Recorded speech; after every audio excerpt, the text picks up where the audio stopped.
Zdravím všechny rohyrovce, půlčíky, trpaslíky i čaroděje. Vítám vás u nového videa na mém kanále. V dnešním videu bych se chtěl zaměřit na našeho oblíbeného hraničáře Aragorna. Ještě než ovšem začnu mluvit o něm, chtěl bych vás poprosit o odběr na tomto kanále. Předchozí video vidělo přes 300 lidí, ale odběru moc nezískalo, takže pokud můžete dát odběr, budu rád a hlavně budu vědět, že má smysl v těchto videích pokračovat i nadále. Já tady budu nejspíš pokračovat i tak, ale pokud uvidím, že je váš zájem obrovský, budu videa vydávat častěji než jednou za měsíc. Slibuji. Fakt. Teď už se ovšem vracíme k Aragornovi, synu Arathorna a Gilraen Sličné. Aragornovi otec zemřel v bitvě se skřety, když mu byly pouhé 2 roky. A tak s ním jeho matka utekla na tehdy bezpečné místo do nám všem známé Roklinky. Aragorn, že je vznešeného původu, se dozvídá zhruba ve svých 20 letech. Téměř ve stejný okamžik, kdy se zamiluje do Arwen, elfky a dcery samotného vůdce Roklinky Elronda. Ovšem nemá povolení stát se jím mužem, neboť nejdříve musí dokázat, že je hoden lásky, takže dokud nedokáže naplnit svůj osud, Arwen mu bude zapovězena.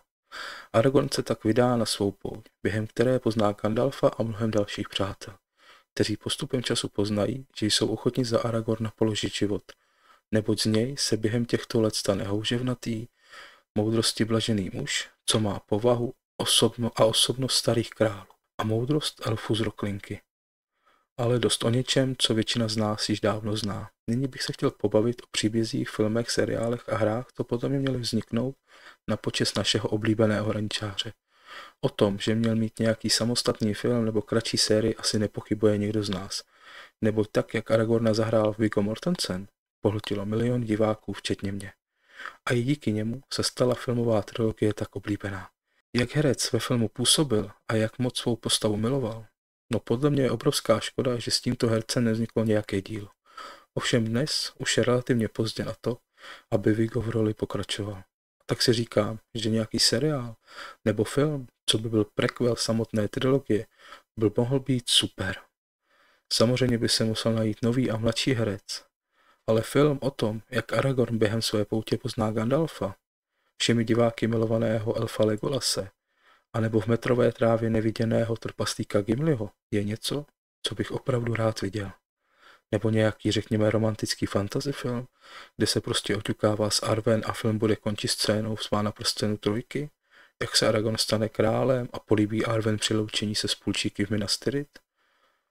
A co se týká her, vím, že je dost her o Středozemí, jak na počítače, tak deskové, ale i tak si myslím, že nějaká tahová strategie, kde za Aragorna, Legolase a Gimliho čistíte nějakou část území, lidí od skřetů by nebyla vůbec na škodu.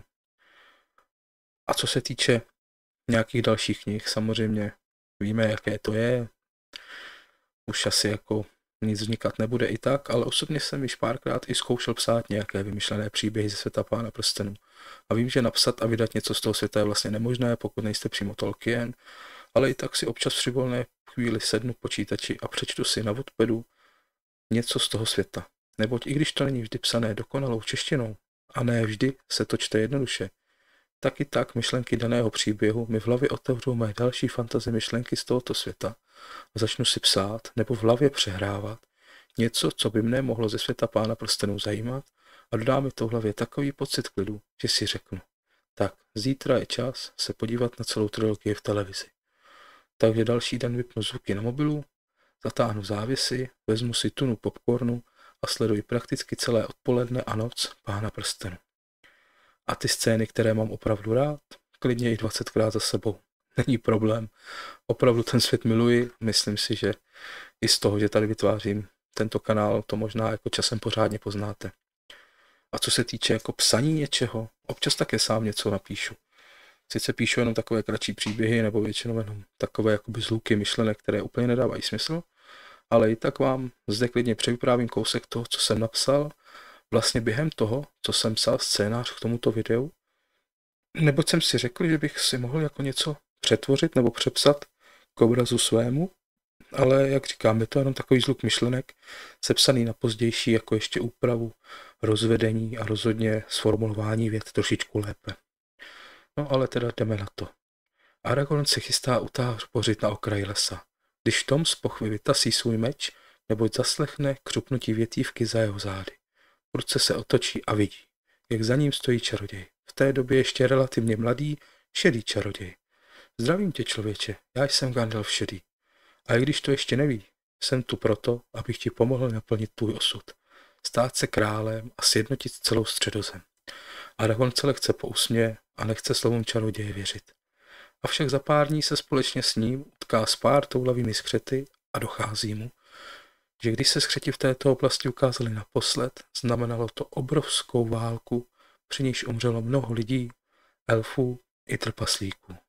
Aragorn tedy čaroději začne pomalenku věřit a během jejich společné poutě poznávají Legolase a Gimliho, přátelé, o kterých Gandalf tvrdí, že jsou klíčovými osobami v bitvě jak o Středozem, tak o to, aby Aragorn byl hoden lásky a mohl se vzít Arwen za svou královnu. Tak lidičky, co říkáte na takovýto krátký úryvek mnou sepsaného takového? Ono je to vlastně něco, co jakoby i existuje v tom světě, jenom já jsem si to jakoby trošičku sepsal a je to takový jakoby úryvek středu, že by mohlo být ještě něco předtím a samozřejmě pokračování potom. Je to opravdu jenom tak jako krátce, takový zluk myšlenek, co by mohlo vzniknout. Takže se ptám, líbilo se vám to a líbilo by se vám, kdybych třeba i nějaké video bylo o tom, jak vyprávím nějakou mnou vymyšlenou, nebo jakoby ne úplně třeba vymyšlenou 100%, ale že bych vzal nějaký příběh, který není rozvětven a sám bych ho rozvětlil s pomocí své jakoby fantazie v hlavě a sepsal bych příběh. Pokud ano, tak napište do komentářů, o kom nebo o jaké rase či území ze Středozemě by tento příběh třeba měl být a možná do budoucna i něco vymyslíme. Každopádně ještě než dnešní video ukončím, bych se vás chtěl zeptat, píšete nebo čtete vy něco z tohoto světa? Nebo pokud píšete či čtete nějaké fantasy, ale není ze světa Pána prstenů, tak mi taky dolů do komentářů napište, o jaké fantasy se jedná. Já třeba krom Pána prstenů miluji knižní sérii Hraničářův učeň. A podle mě je to fantasy, co by si teď zasloužilo více prostoru a ne jenom v psané podobě. Protože si myslím, že fantasy ve stylu Hraničářova učně je také super příběh, který by se dal jak krásně sfilmovat, anebo klidně i do nějaké jakoby série. Myslím si, že každá kniha, kdyby měla nějakou 5dílnou sérii nebo 6dílnou, tak by to nebylo vůbec na škodu. Ten z vás, kdo tento fantasy příběh četl, tak určitě mi dá za pravdu, že prostě Hraničářův učení je opravdu super. I ty ostatní knihy ze světa Hraničářova učení, co jsou potom, ale Hraničářův učení jako samotný je podle mě tak o pár procent níž pro mě osobně pod světem Pána prstenů, takže jako opravdu to řadím vysoko, takže pokud máte něco, co se líbí vám takhle, tak mi dejte vědět a já se na to podívám. Třeba taky bychom do budoucna mohli vymyslet nějaké příběhy nebo videa, ne jenom z Pána prstenů, ale zabrousit i do nějakého trochu jiného fantasy. No ale každopádně z dnešního videa to bude vše. Pokud se vám video líbilo, budu rád za odběr, like a komentář. Mějte se hezky, obyvatelé Středozemě.